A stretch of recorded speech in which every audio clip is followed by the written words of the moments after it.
जय श्री राधे कृष्णा साथियों, मैं भी कृष्णा ज्ञान सारा चैनल में आपका स्वागत करती हूँ। कैसे हैं आप? आपके अच्छे स्वास्थ्य और सुखद जीवन की मंगल कामना करती हूँ। आपके अपने इष्टदेवों को कोटि कोटि नमन करते हुए, बड़ों को प्रणाम करते हुए वीडियो प्रारंभ करते हैं। साथियों, आज बात करेंगे नाग पंचमी की। नाग पंचमी सन 2023 में यानी सावन के महीने में कब है, और नाग पंचमी पर नागों की पूजा किस प्रकार करें और क्यों करें, और साथ ही साथ यदि काल सर्प योग है तो ये नाग पंचमी सबसे अधिक उत्तम है उस काल सर्प दोष को दूर करने के लिए। तो आज की वीडियो में समस्त जानकारी लेकर मैं आपके बीच में, चलिए झटपट वीडियो प्रारंभ कर लेते हैं।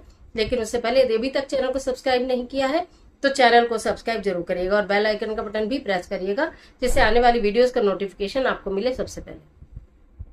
मैं बात कर रही हूँ आज नाग पंचमी की। नाग पंचमी इस साल यानी कि सावन माह में 21 अगस्त को मनाई जाएगी। 21 अगस्त दिन सोमवार में नाग पंचमी का त्योहार है, जो भारत के कितने इलाकों में तो बहुत धूमधाम से मनाते हैं, लेकिन सभी को इस दिन नागों की पूजा करनी चाहिए। धार्मिक मान्यताओं के अनुसार नाग पंचमी पर नागों की पूजा करने से, यानी कि नागों के निमित्त पूजा करने से या कुछ उन्हें दूध इत्यादि अर्पित करने से काल सर्प दोष दूर होता है। इसके साथ साथ सर्प भय बिल्कुल भी पूरे परिवार को नहीं रहता है। ये नाग पंचमी मैंने बताया 21 अगस्त दिन सोमवार को होगी।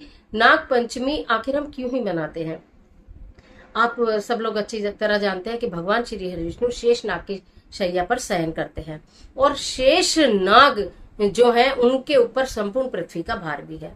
भगवान महादेव के गले का हार है वासुकी नाग, और वासुकी नाग समुद्र मंथन के समय उपयोग में लाए गए थे, यानी वासुकी नाग से ही समुद्र मंथन हुआ था। तो नागों की महिमा इस स्थिति से आप जान सकते हैं। और नाग पंचमी नाम ही इसका नाग पंचमी है, सावन माह के शुक्ल पक्ष की पंचमी यानी कि नाग पंचमी।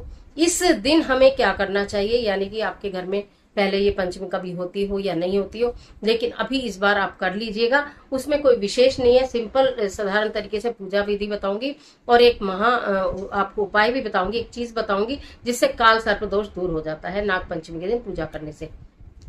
नाग पंचमी के दिन ठंडा खाने का विधान होता है, यानी कि गर्म भोजन तब तक नहीं पकाते हैं जब तक कि पूजा ना कर लें।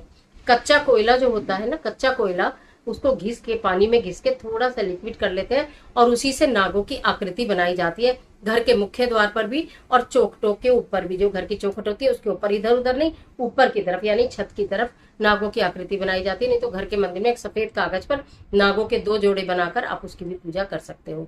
आपको पूजा करने के लिए फूल लेने होते हैं, अक्षत लेने होते हैं, थोड़ा सा गंगा जल लेना होता है, दूध लेना होता है, कच्चा दूध लेना होता है, ठंडा दूध लेना होता है, पका हुआ दूध या गर्म दूध बिल्कुल भी यूज नहीं करना होता है।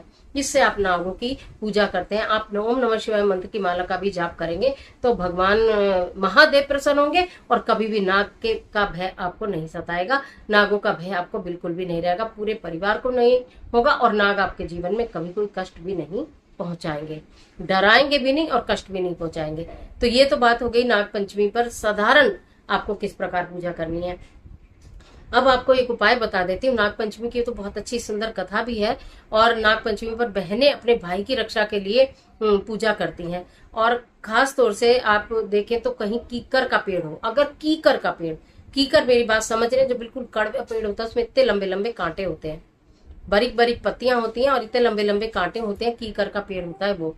उस कीकर के पेड़ पर यदि आप जाते हैं, ठंडा और कच्चा दूध लेकर, थोड़ा सा उसमें, बिल्कुल थोड़ा सा उसके अंदर मीठा डालकर, बहुत थोड़ा सा उसमें गंगा जल डालकर, आप वो कीकर की जड़ में दूध अर्पित करके एक दीपक जलाते हैं और नागों के लिए उसकी टहनी पर एक झूला लगाते हैं। झूला, पहले तो बान होते थे, बान बोलूं अगर कुछ मेरे बच्चे जानते हो तो खाट होती थी पहले, चारपाई जिससे बुनते थे, वो रस्सी झूले में काम आती है, मोटी।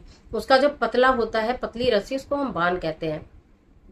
उस बान से आपने जैसे एक बहुत बड़ा बान लिया और उसको ऐसे आपने करा, इधर जैसे तराजू बनती है, इधर गोला बना दिया, गांठ लगा के इधर गोला बना दिया, और वो एक तरह से झूला बन जाता है, जो कीकर की टहनी पर लटकाया जाता है कि नाग नागिन इस पर झूलेंगे।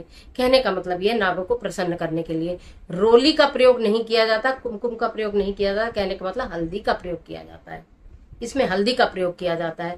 और बाकी जो जिसके यहाँ जैसा होता हो, लेकिन हमारे यहाँ जो होता है, बाकी जो होता ही है वो मैं आपको बता रही हूँ, हल्दी का प्रयोग होता है। तो इस तरह से आप अगर उसका झूला नहीं बना सके तो कलावे का झूला बना लीजिएगा। अभी तो बहुत दिन है, एक बार मैं आपको कलावे का झूला बनाकर भी बता दूंगी, नागपंचमी की एक वीडियो तभी जब पर्व आएगा तभी डालूंगी। आज जानकारी आपको देना बहुत जरूरी था। आपको सावन माह के सारे पर्व पता हो। सावन माह के शुक्ल पक्ष की पंचमी पर यानी कि 21 अगस्त को नागपंचमी आएगी, ये आपको पता होना चाहिए। और काल सर्प दोष दूर करने के लिए मैंने जो आपको उपाय बताया, घी का दीपक जलाना है, ठंडा कच्चा मीठा दूध जड़ की कीकर की जड़ में अर्पित करना है, एक झूला लगाना है और मन ही मन नाग देवता से प्रार्थना करनी है कि अगर कहीं हमसे कोई भूल हुई हो तो क्षमा करें, हमारे ऊपर अपनी कृपा दृष्टि बनाए रखें। कहा जाता है कि इस तरह से नाग दोष दूर हो जाता है, सर्प काल दोष दूर हो जाता है, काल सर्प दोष दूर हो जाता है। और अगर आपकी सामर्थ्य चांदी का नाग नागिन का एक जोड़ा अगर आप ज्वेलर से ले लें या बनवा लें, बिल्कुल हल्के पतले तार का वो एक नाग एक नागिन बना देते हैं, बिल्कुल हल्के पतले तार के बन जाते हैं, मतलब बहुत अधिक खर्चा उसमें नहीं आता, बिल्कुल भी नहीं आता खर्चा ज्यादा। वो आप बनवाकर, क्योंकि सोमवार का दिन है, आप देखिए कि भगवान शिव का दिन है, सावन का सोमवार है, आप कितनी जबरदस्त वाला शुभ संयोग है कि सावन के सोमवार के दिन नाग पंचमी है। तो वो नाग नागिन का जो जोड़ा है, जो चांदी का आपने पतला सा लिया है, उसे अगर आप जल प्रवाह कर देते हैं तो काल सर्प दोष दूर हो जाता है। और अगर किसी कारण जल प्रवाह नहीं कर पाए तो जहां कीकर पे आपने कच्चा दूध चढ़ाया है वहीं थोड़ी मिट्टी खोदकर वहां नाग नागिन के जोड़े को सप्रेम दबा दीजिए, काल सर्प दोष दूर हो जाएगा।